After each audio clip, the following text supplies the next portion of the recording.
मराण लो तते जमा मारिबु नाही मते तते कथाटे कहिबी मालमा राधा को राणी करिबी मालमा राधा को राणी करिबी।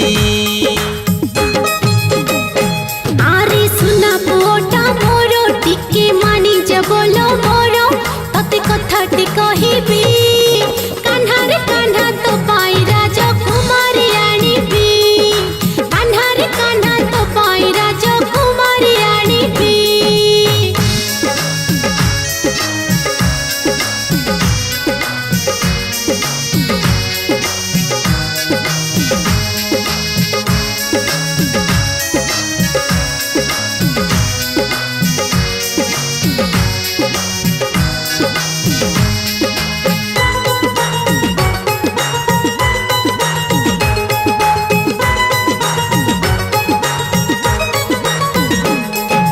कथा मानिबी नाई मु तो गाई जगिबी नाई पुणी चगला साजिबी खोजिले जमा पाइबुनी मु बणरे लुचिबी खोजिले जमा पाइबुनी मु बणरे लुचिबी।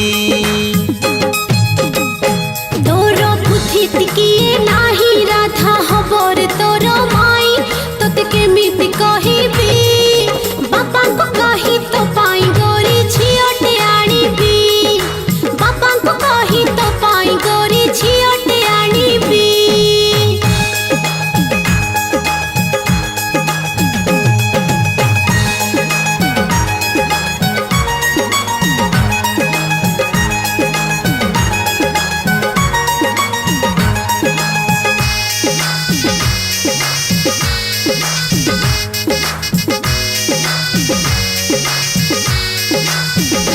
राधा हौ पछके माई आजी किछि शुणिबी नाई जाई राधा को कहिबी राधिका जदि करिब मना फेरी आसिबी राधिका जदि करिब मना फेरी आसिबी।